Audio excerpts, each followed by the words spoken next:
Então, vamos começar, então, o nosso estudo. Vamos fazendo aqui, iniciando com a nossa prece, onde nós vamos elevando o nosso pensamento a Deus, para rogar, para assistência dos nossos irmãos por esse momento, e que eu considero que Jesus a ajuda necessária a cada um de nós nesse momento também. Se Deus quiser, possamos ter todos nessa tarde. Hoje, o assunto é a família em plenitude, que é da obra Constelação Familiar, que nós estamos estudando, e eu faço questão de colocar novamente aqui o nome da obra, porque alguém pode acessar esse livro pela primeira vez e não saber exatamente de que obra se está falando, né? Então, aqui, quando se fala em família em plenitude, aí a gente já vai aqui pensando essa plenitude, segundo os dicionários, como perfeição, né? Uma família perfeita. E a gente fica pensando assim, será que existe neste nosso planeta Terra uma família perfeita já? Uma família que já galgou, assim, todos os patamares de convivência, de evolução, já consegue se entender, já consegue se respeitar. E aí a gente vai ver que a Joana começa aqui dizendo que essa constelação familiar em plenitude, ela só é alcançada depois de longa travessia existencial.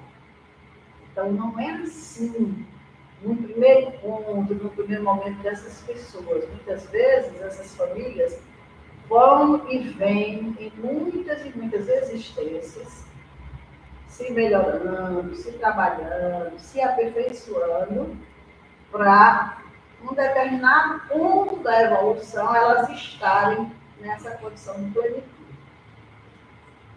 E aí ela fala dos dois espíritos, do casal, né, que resolve constituir uma família, que ela chama aqui uma edificação do grupo consanguíneo. Um amor, realmente, estamos falando aqui de relacionamento de amor. Porque quando a gente fala dois espíritos que resolvem se reunir, ter essa união consanguínea, nós não estamos aqui nessa fala da família de plenitude pensando em casais que acidentalmente se encontram, se envolvem e, por necessidades, ficam juntos e daqui a pouco cada um segue sem rumo, sem compromisso, sem nada disso, não. Nós estamos falando daqueles casais que, por amor, se encontram e aí, entre eles sentem a necessidade de formar uma família.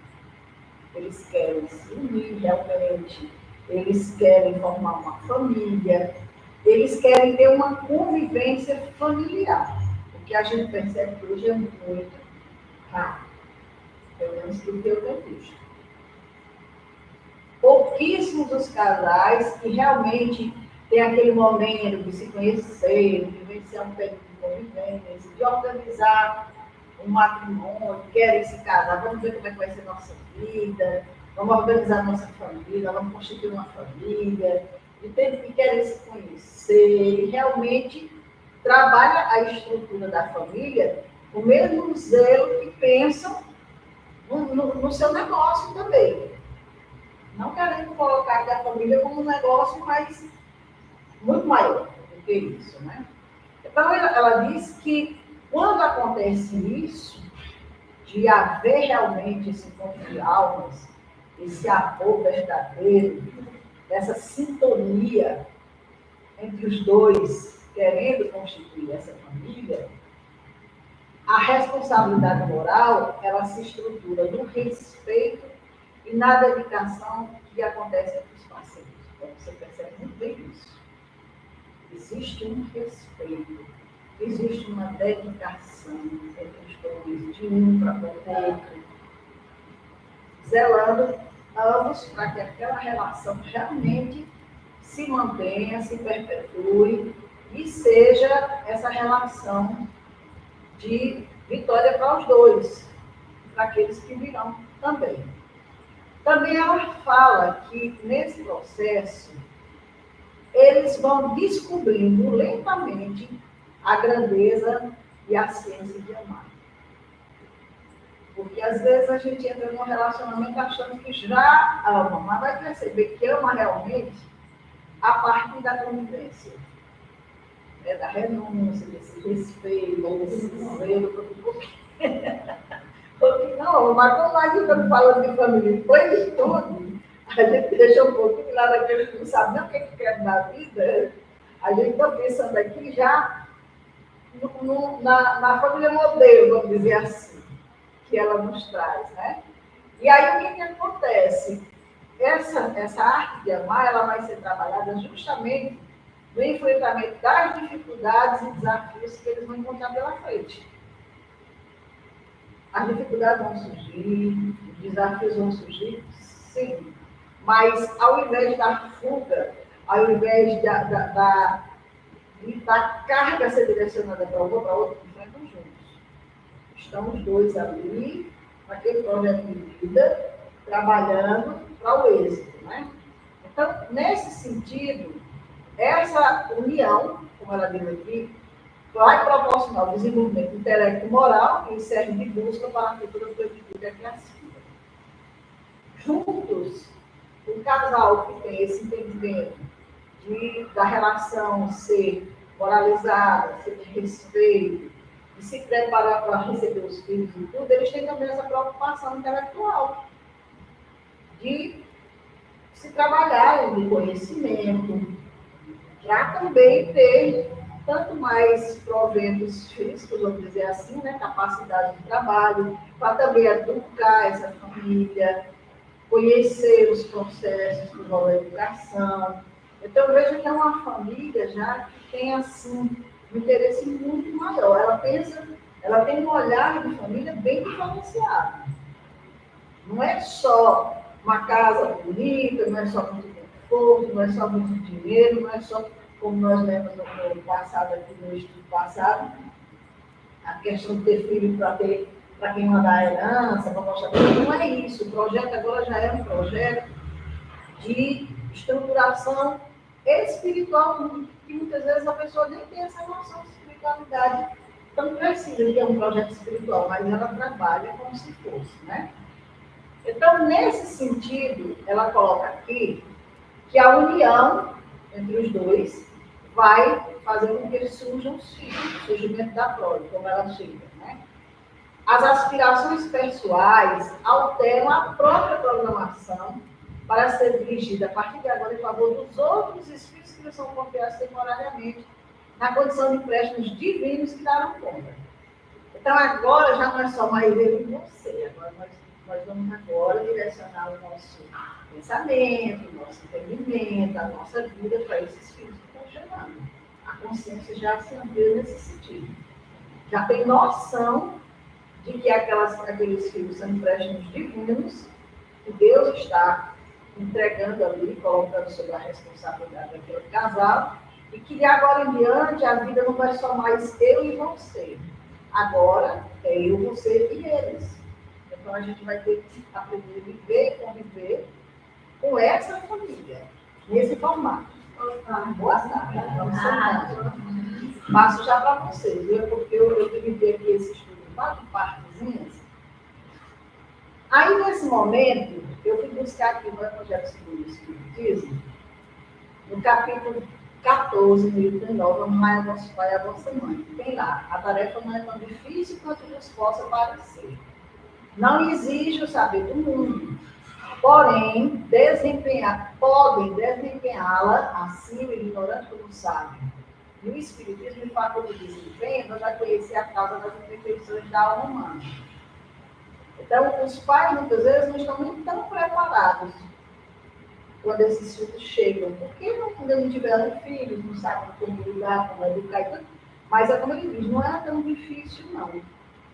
É uma tarefa que cabe a qualquer um, senão Deus não enviaria os filhos para aquele lado. Agora, Colocando aqui a doutrina, nós vamos entender que ela tem um manancial de informações que auxilia muito a família. É a partir da orientação do Evangelho no Lar, que se o casal já tem esse desejo, que a família tenha esse direcionamento de progresso, de melhoria, de moralização, vai pensar no Evangelho, quando é espírita, né? E outras religiões também podem ter esse costume, não sei. Mas, portanto, que a família entenda que aquilo não é uma coisa que ela não dê conta. A família, com certeza, que passo a passo vai chegando, vai propiciar esse conhecimento. Isso de acordo com o que cada um traz na sua intimidade. O desejo de acertar, o amor verdadeiro, a compreensão, a educação que precisa ser dada para esses filhos. Né? E aí ela fala também que é lógico que essa família vai passar por embates inevitáveis no processo de educação e de reeducação, porque dentro desse lar vão chegar espíritos em condições diversas, né? E aí os sentimentos de afetividade e do dever precisam estar presentes. Não é só amar, não é só ter afeto, tem que também estar atento para os deveres, tanto dele quanto daqueles seres, né? Que são compromissos que vêm de conhecimentos espirituais que lhes comandam a marcha. Então, esses espíritos estão chegando porque são comprometidos com aquela família, com aquele lar. E bem aqui eu faço uma pausazinha para, se vocês quiserem comentar alguma coisa sobre o que foi comentado, para depois seguir adiante. Alguém quer comentar alguma coisa? Você fala, né? Como se a gente precisasse fazer aquelas perguntas básicas, né? Então, se a gente vai constituir uma família, né? O que a gente precisa para que dê certo, para que essa relação ela seja uma relação de sucesso, no sentido de é tudo que envolve esse grupo social. Desde a relação entre os parceiros até os filhos que vão chegar, né? E aí, assim, a espiritualidade, ela já traz para a gente a importância, porque principalmente para os filhos, né? Dessa responsabilidade de a gente receber novos filhos, aprender a amar, ser amado, perdoar, ou ser perdoado, enfim. A gente fazer uma reconexão, né? Então, é você se preparar junto com o seu parceiro e criar um ambiente, uma condição favorável para receber esses espíritos. Porque é justamente ali onde pode existir as animosidades, mas não existe também todos os sentimentos. É ali onde nós devemos burilar, né? E eu gostei da observação do capítulo que fala com a mãe, porque se hoje eu estou aqui, é porque a minha mãe lá na espiritualidade aceitou me receber. Né? Então, para que eu dê sequência ao meu processo evolutivo, eu tive os filhos que aceitaram me receber. Então, já me disse, são pais. Por que eu disse outra coisa nessa pergunta? Porque Deus diz, amai pai e mãe, ele diz, honrai. O amor é o fim de todos nós, no sentido de finalidade. Esse é o objetivo de todo ser humano. Aprender a amar. Então, é complexo. Existe sim que a gente tenha, que a gente busque essa lucidez minimamente, né? E espero para que eu vou precisar. Não é questão econômica, não é isso. Sim, a gente vai enfrentar aqui situações boas juntas, a gente espera, mas também vemos outras situações.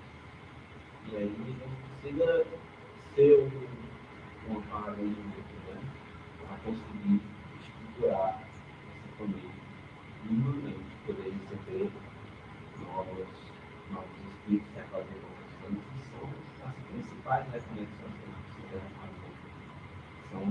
são as reconexões do nosso núcleo familiar, nossa primeira sociedade ali, exatamente ali, que a gente precisa iniciar a nossa caminhada. Achei interessante quando eu estava lendo esse capítulo, porque já quando eu conheci a doutrina, eu já me fiz muito essa pergunta. Por que eu não conheci antes de formar minha família, né? Porque meu amigo não foi uma família estruturada no sentido de que a gente se organizou, a gente se preparou, a gente tinha consciência, a gente tinha responsabilidade sobre isso. Não, a vida pegou e disse assim, ó, vai ser assim. E quase que, como que diz, te vira, porque realmente como te vira. E graças a Deus, acertamos mais do que erramos, mas erramos muito.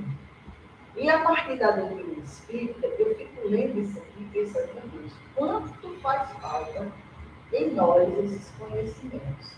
Que a gente muitas vezes não valoriza, que a gente muitas vezes não busca, entendeu? Porque se eu não conseguisse esse caminho, se eu conseguisse passar para os meus filhos, se eu conseguisse passar para os meus netos, isso, já ia mudando um pouco. Mas graças a Deus, que também há uma oportunidade da reencarnação, esse item, como ela diz, bem no início, que só após longa travessia existencial, né? Só após vivências e vivências, é que a gente vai chegar nessa condição. Isso aqui é a finalidade, vamos dizer assim, é o objetivo. Mas, por enquanto, nós ainda estamos, pelo menos, daquilo que eu vivi e observo, ainda muito distante dessa realidade aqui. Tem um trecho do Evangelho também, que eu não esqueci de citar, que ele fala dessa questão da observação dos filhos, né? Dos instintos bons ou maus, porque tudo isso veio da existência anterior. Quer dizer, o casal precisa estar atento a isso. Essas crianças que estão chegando, elas trazem suas tendências de vida anterior, boas ou más. E aí, o Evangelho nos orienta, estudá-los.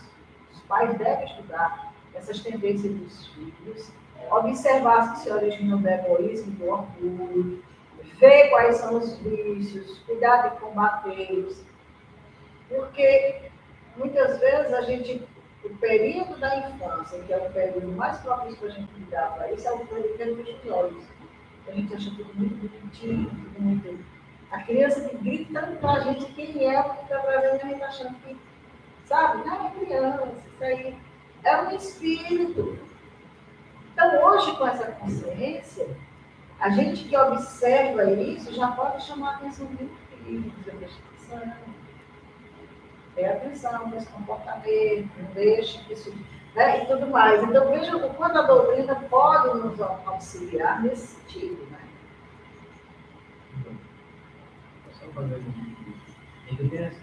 Muitas vezes as pessoas não acham que é muito difícil justamente porque não se vê na condição de orientar o outro. Né? Então, se, por exemplo, ou até mesmo se pergunta, quando a gente começa a conhecer o doutrina, aí já, antes de planejar, mas já vem os problemas de você buscando uma solução, às vezes a doutrina cai ali no seu colo e a pessoa fica se perguntando, né? Pai, como é que eu vou fazer? Como é que eu vou bancar? Eu vou dizer o que é certo, o que é errado. Não esforça. O seu esforço para se melhorar é a melhor forma de você educar. A gente acha que muitas vezes o orgulho, né, você não quer mostrar para aquilo que você não quer mostrar, que você tem uma imperfeição. Mas é justamente o seu esforço. Ele alcança mais do que você dizer, não é por ali, é por aqui, etc. Então, está tudo encaixadinho, está tudo certinho, né? E quanto mais o tempo passa, mais é o mais. E quanto mais o tempo passa, mais essas condições elas vão acontecer. De você precisar se educar, de observar os seus filhos, aparar ali as tarefas, dar um direcionamento, né? E às vezes a gente pensa que é só aquela figura que fica por ali, por aqui. Não, é o seu viver, é o seu proceder que impacta mais o outro, principalmente aquele outro que ele vem justamente para refazer essa conexão, né? Que você tem mais dificuldade de lidar, que ele tem mais dificuldade de lidar com você. É na família. Não é outro lugar. É justamente na família. Então, é a decisão nossa de querer melhorar, é a decisão nossa de mostrar que a gente está se esforçando para combater uma imperfeição nossa. Então, o processo educativo é bem mais amplo e você consegue ter êxito muito maior quando você mostra que você é um ser humano, você é pai, mas você não é pai que está lá no pedestal, não é mãe que está no pedestal. Você está trabalhando, está se trabalhando e vai passar a ideia de conjunto, de coletividade, de que nós somos luz, que nós vamos resolver os problemas quando eles acontecerem. Vamos dar o peso adequado, não é o peso assim.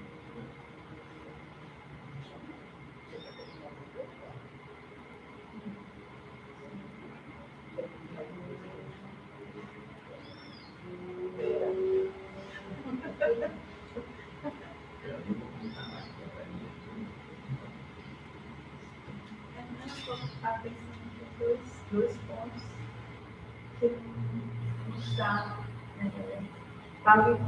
não está totalmente ligado com o que foi dito, mas tem uma ligação direta, que se trata das novas configurações familiares, que a gente não pode desconsiderar, e que o propósito maior é esse amor, essa interação familiar com amor. E aí, considerando todas as configurações que estão se apresentando. Porque temos que falar também, temos que ver, temos que observar, temos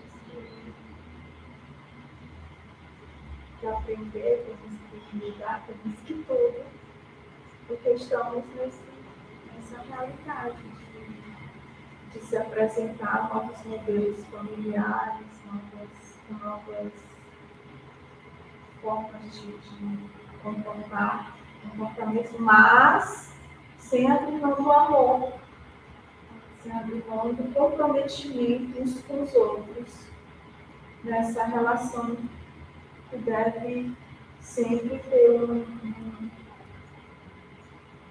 uma missão, independentemente de como ela se apresenta, como essa família se apresenta. Eu estava aqui pensando sobre isso. Vamos aqui continuar. Depois você fala mais desse tópico.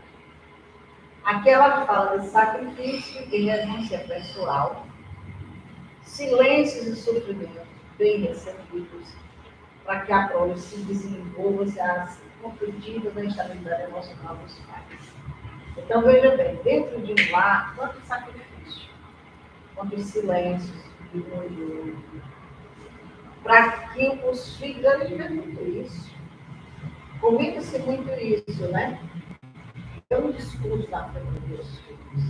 Eu faço tudo para eles não perceberem o momento de crise entre a gente.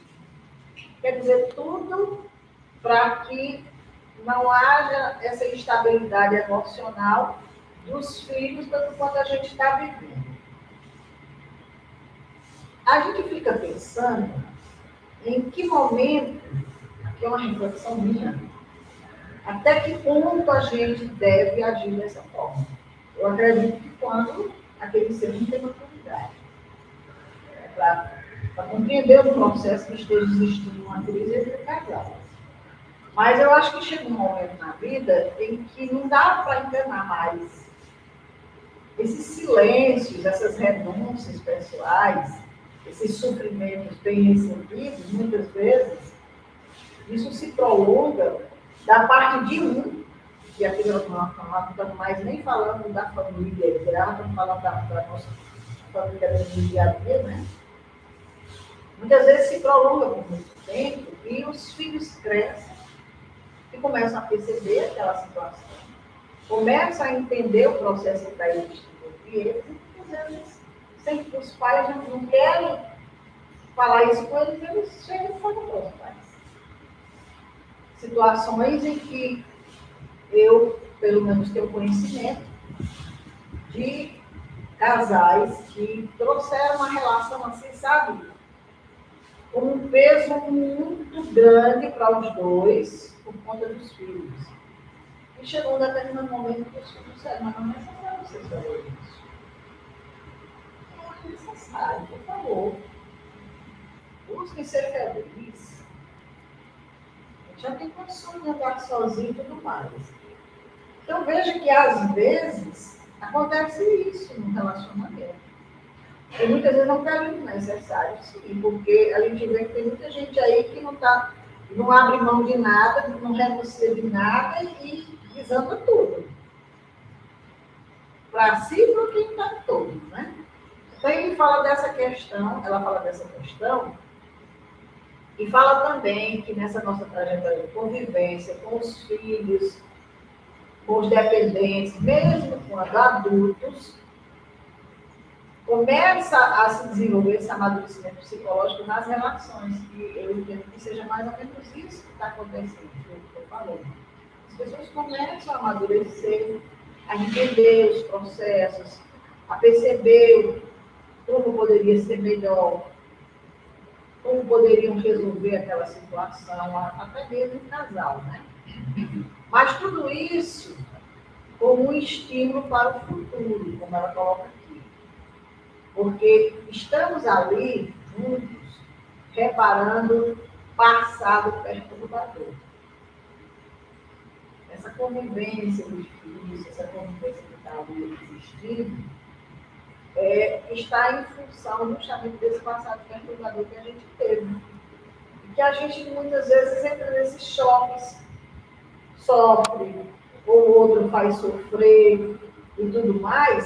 Se a gente tem essa compreensão, esse entendimento, pode ser que a gente desenvolva esse amadurecimento psicológico nas relações, no sentido de não sofrer tanto por uma situação, de não se negar tanto em determinados momentos.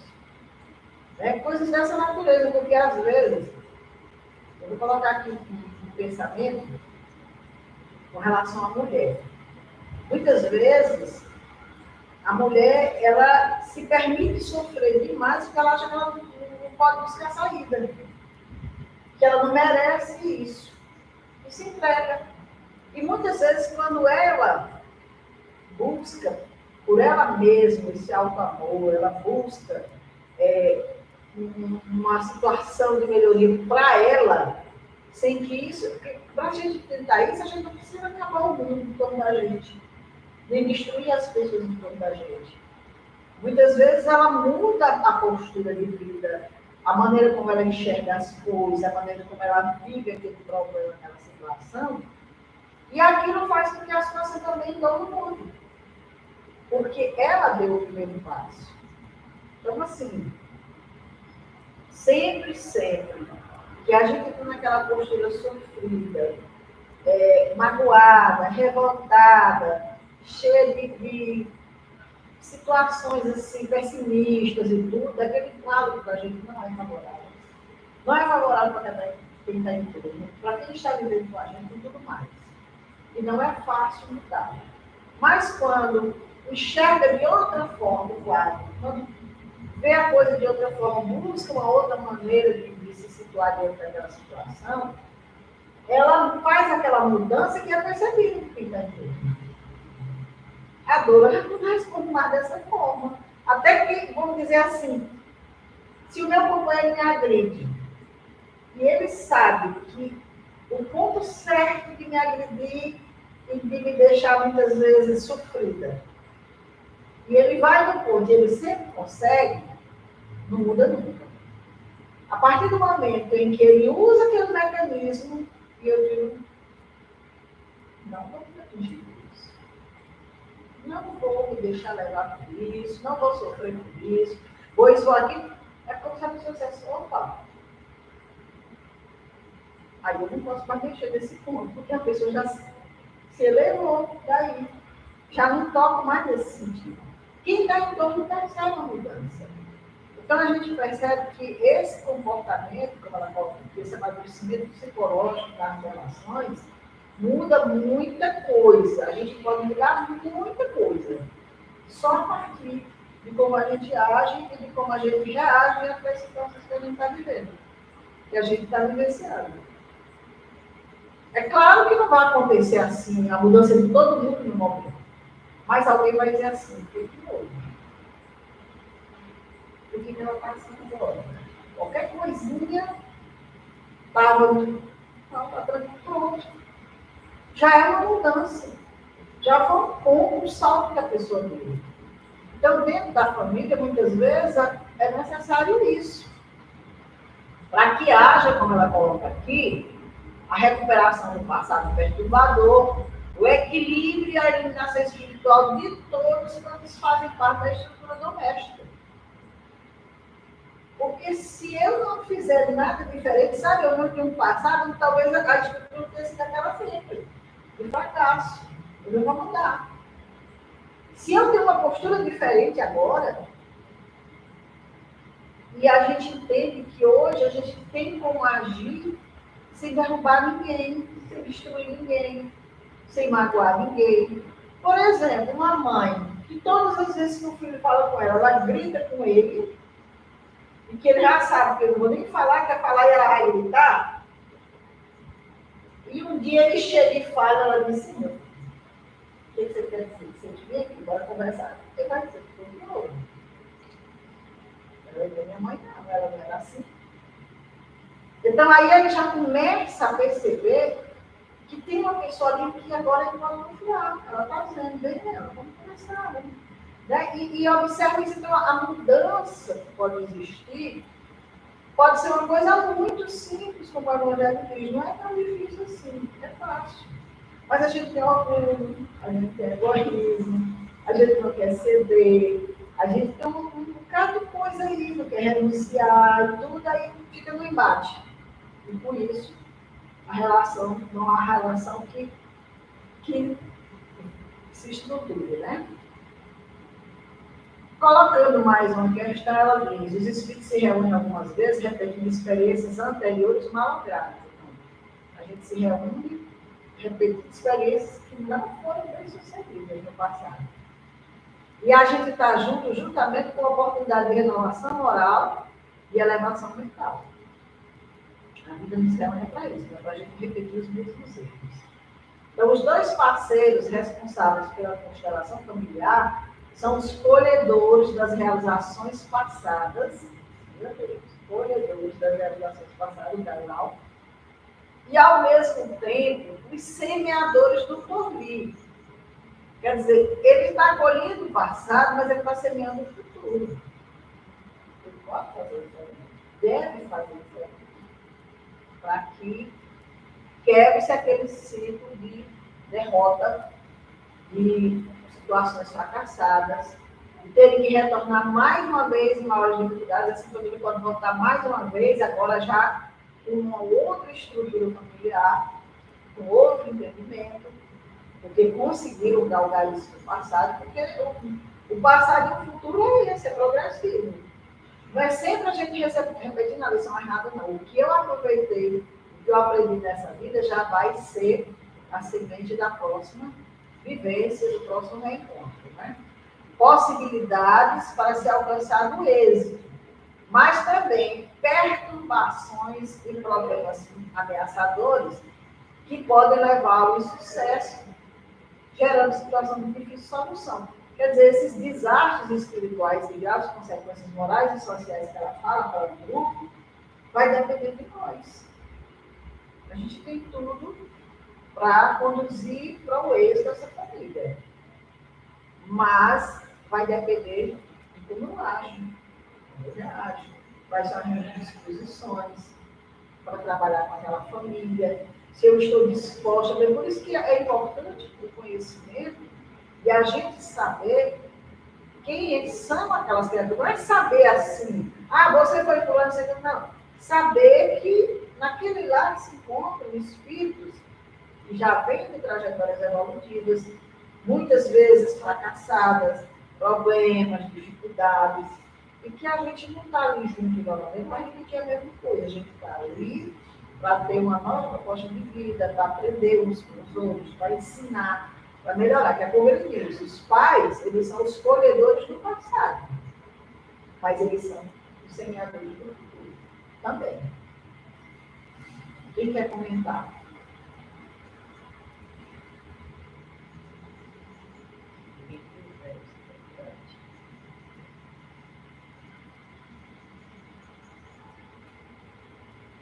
A família assim, Eu acho interessante quando ela diz que tudo que acontece no lar se reflete na sociedade.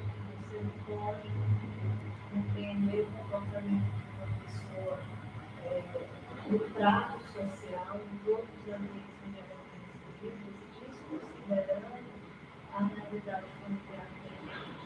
E é só o que a gente faz. Porque a gente não sabe como aquelas pessoas vivem entre si em família, se o que há em casa é realmente uma família, muitas vezes não é, ou não se trata de uma família. A gente desconhece as lutas que a pessoa traz dentro de si, a sua condição emocional, psicológica, e se põe a ajudar.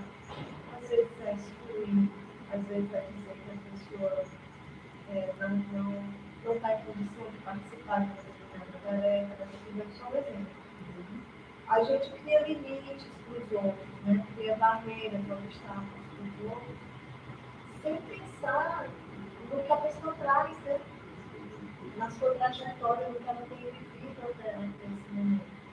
E como cidadãos, como seres humanos, quase a totalidade da nossa conduta tem por base essas experiências que a gente vem agora. Porque está certo, tem o inconsciente, tem o espírito armazena, mas os condicionamentos, como ela fala aqui, os condicionamentos negativos, que acho que você vai falar mais à frente, talvez, que vem do que a gente está vivendo fora, né? Então você vê pessoas que têm medo de falar, que têm medo de expressar uma opinião, que deixam de empreender, de prosperar materialmente, ou seja, deixam de se desenvolver, de melhorar como pessoa, suas habilidades, suas potencialidades, por conta desses bloqueios, que começam em casa, e nós que nos dizemos que eu estou falando aqui, por conta da nossa condição de estudar e tudo. E nós que dentro dessa condição de aprendizes do bem, das noções de ética, de espiritualidade, nem esses valores que a gente tem são suficientes para a gente acolher essa criatura e compreendê-la, né? E procurar dar um estímulo. Daí que os espíritos falam muito dessa necessidade da palavra empática, né? Do acolhimento do centro de espíritos. Chega a gente em toda a condição emocional ali. Chega a gente assim, muito sofrida, chega a pessoa perturbada, chega a pessoa tão doída por dentro que não fala. Chega, se senta por primeiro, mal abre a boca. Para a gente prestar atenção. Né? Nas casas onde tem assim, um grande fluxo de frequentadores, a gente veja que quem fica na recepção, com o tempo vai desenvolvendo esse senso de observação. Chegam pessoas em toda a condição emocional e psicológica. E aí eles falam um sorriso, uma palavra de simpatia, de que a pessoa se sinta acolhida ali. E a partir daquele momento ela possa encontrar dentro do centro espírita um lugar onde pelo menos ela se sinta aliviada com essas pessoas, porque são muitas as pessoas familiares que nós temos enfrentado. Essa família de plenitude que ela fala que, meu Deus, seria maravilhoso, pelo menos a metade desse livro, 5 entre 10 pudessem viver isso aqui. Mas eu acho que não é essa nossa realidade no momento. Né?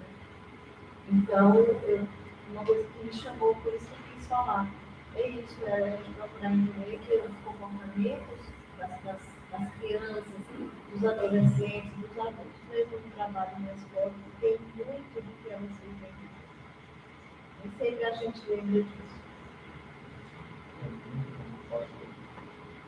E eu acho até que talvez essa família de juventude, ela faça pela dissidência daqueles que são alicerces da família mais pacientes. Porque com lucidez você tem condições de buscar entendimento dessas questões, por exemplo, que acabam se tornando reflexos, você colocar na sociedade, enfim, das dificuldades que são geradas, né, que a realidade de cada um faz com que isso agrave em determinada situação ou que de repente melhore, né? Porque se você tem as pessoas que buscam ser a referência, buscam essa lucidez, esse entendimento, e você entende que você pode, melhor dizendo, aparar as Américas, as más tendências, você, usando uma das principais ferramentas que é o diálogo, para facilitar lá fora, você passa a ser o reflexo.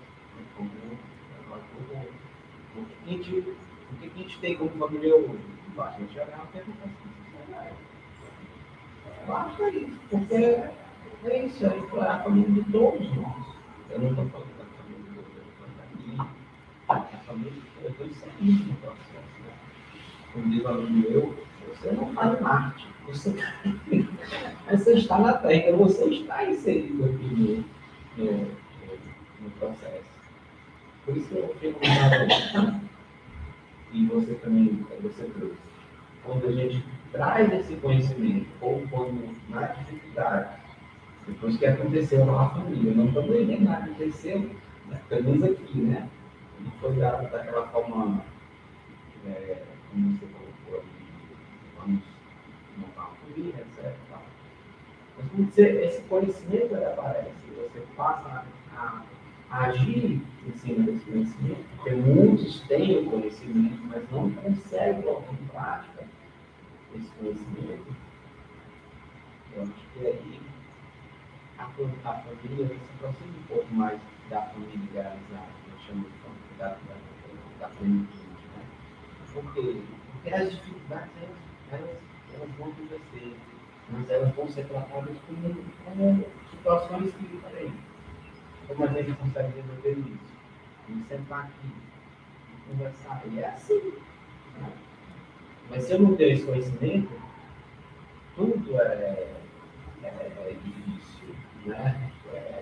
Tudo é motivo para desistir, tudo é motivo para lamentação, tudo é motivo para briga, tudo é motivo para se agravar o que você trouxe, o que já existe, que você não consegue lidar.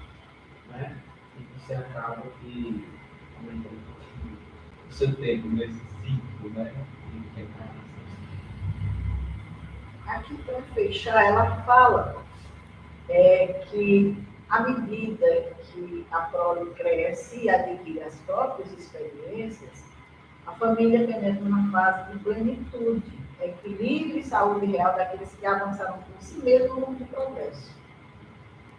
Então, o ideal, o que vai acontecer é justamente isso, esse zelo, esse cuidado, esse acompanhamento, esse apoio, essa confiança, esse entendimento, tudo isso vai fazendo com que essas criaturas que chegaram aqui, desde os pais até os filhos, a família, progridam, se melhoram, se transformam. E aí sim vai acontecer essa fase aí da família chegar a essa plenitude. Também diz aqui que a família pode ser considerada enferma, necessitando de terapêutica urgente, antes que as consequências da irresponsabilidade dos pais se transformem em prejuízo e desorganização no convívio social. Então, tem situações que, meu Deus do céu, a família está gravemente enferma. Por quê? Porque os pais ali, a irresponsabilidade dos pais está muito grande e está se transformando justamente nessa desorganização no convívio social, que é só que a gente vê por aí hoje. muitas famílias que nem mal começaram, já terminaram, e os frutos dessa união estão aí jogados, em desarmonia, aqueles seres que vieram para ser acolhidos, para serem amparados, aí a desorganização repercute na sociedade. Não é em outro lugar. Começa dentro do lar e repercute na sociedade. Então ela diz assim, muitos espíritos renascem em famílias equilibradas com finalidades expiatórias, permanecendo em situação afligente, sem que isso constitua fracasso doméstico. Quer dizer, uma família bem estruturada, ela não está em possibilidade de receber um espírito desequilibrado. Justamente porque ele precisa daquele ambiente, né? Então, ele vem para ser amparado, para ser estruturado. Não quer dizer que ele é daquele jeito porque a família é desequilibrada, é desorganizada, não. Às vezes a família é estruturada. E recebe um espírito nessa situação. É a sustentação do enfermo espiritual, cercado por bondade e por amor, que significa plenitude do programa estabelecido. Então, ele vem justamente para isso, para aquela família que é aquilo que ele precisa. E não se pode descartar a ausência de uma conduta espiritual no lar. Tem que ter espiritualidade no lar, seja qual for a crença, mas essa conduta espiritual tem que existir dentro do lar. De um nobre comportamento religioso, sem fanatismo, libertador, tolerante, que compreende as situações, compreende aquele ser, né? E que sempre terão como recorrer diante de situações, porque queiram ou não queiram, a questão espiritual e a questão religiosa, ela é um suporte muito grande na nossa vida. Não é o fanatismo, mas o materialismo também são extremos. Mas ter um direcionamento, ter onde buscar. Olha, só no evangelho aqui, como a gente trouxe no início, as orientações que já tem, de como a gente se conduzir na família, como ver esses rebeldes pequeninos que chegam, a forma como eles se expressam, tudo isso. Então, existe dentro da religião, sim, da religião de cada um, e cada um busca. Mas não dá para ficar sem espiritualização na família, não. Não dá só para dar intelectualidade, conforto, dinheiro, isso e aquilo, e essa criatura vazia. Que é como a irmã diz, duas asinhas. Né? Então, não dá para... Você não voa só com uma, não. Você tem que se espiritualizar. Você é espírito e é corpo humano. Não é só um.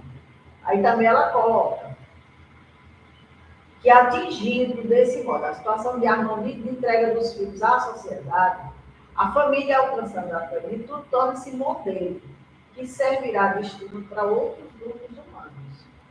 Então, quando você tem uma família estruturada, você consegue conduzir essas pessoas muito bem. São pessoas que se relacionam bem em sociedade, no trabalho, no que é que esteja. Isso, muitas vezes, causa até inveja, não é? A pessoa diz, meu Deus do céu, uma família bem estruturada, né? Como se diz no popular, com olho bom de cena, né? Porque não é todo mundo que consegue. Mas quando você vai atrás, quando você vai conversar com essas pessoas, houve um momento lá, muito difícil. Eu lembrei agora de uma história que o pessoal conta, de uma mulher que, eu não me lembro bem da história, mas uma senhora já bem idade, os médicos conversando com ela, e ela fala, e parece que ela disse que alguma coisa que não gostava de comer açúcar, alguma coisa assim, ou não gostava de um tipo de alimento lá e tudo. E ela passou a vida sem comer aquilo ali. E ali um dia os netos perguntando para ela por que ela não gostava, ela falou, não é que eu não gosto. Mas é que a vida inteira eu nunca tive o suficiente, eu sempre tive que deixar para os outros. E ali a minha maneira de ter para aqueles outros era dizer que eu não gostava, não quero, pode ficar de tudo mais. Então, veja pessoas, o sacrifício que existe muitas vezes nessas famílias que dão certo. Alguém está ali se dedicando. Alguém, se você for perguntar como que deu certo, foi muito esforço, muita dedicação, foi muito trabalho, entendeu? Mas está feliz demais, deu tudo certo, tudo bem. E aí, encerrando, ela diz: bem-aventurado o arquipélago familiar, onde Deus reúne os espíritos para a construção do amor universal, partindo do grupo consanguíneo, no qual predominam os impositivos da carne, para a expansão da solidariedade, do respeito, da harmonia e da verdadeira fraternidade entre todos os seres humanos. Então, bem-aventurado o arquipélago familiar. Deus criou a família, com certeza, tem um objetivo que nós não sabemos ainda qual é, estamos começando a entender agora. Quando a gente entender, a gente vai seguir realmente, vai chegar mais rápido lá. Mas, com certeza, sem a família, acho que ficaria muito difícil administrar tudo isso, sabendo que Deus criou. E aí estamos nós, família, dentro da família, sonhando um dia essa família. Ser essa família. Por enquanto, é a nossa família. É a família que precisamos no momento. É a família a que fomos convidados a viver. É pensar, o que eu posso fazer para melhorar essa família? O que eu posso fazer em mim? Não é exigir do outro, não, porque o outro não tem condição de dar. Como conviver melhor com essa família? Como me sentir melhor com isso? De repente, isso que eu faço vai repercutir muito para os outros. E vai ser a mudança. É como o Nando diz, seja a mudança que você quer ver no mundo. Mais ou menos isso. Se alguém quiser comentar mais alguma coisa.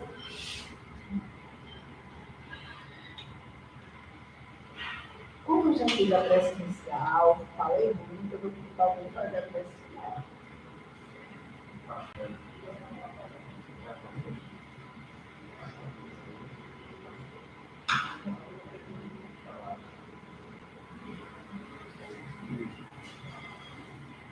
Fechamos os olhos nesse momento.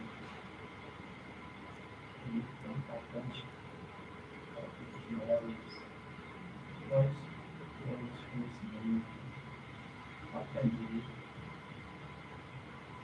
saber mais sobre essa família, como educar os filhos, como nos perceber o pai, a mãe,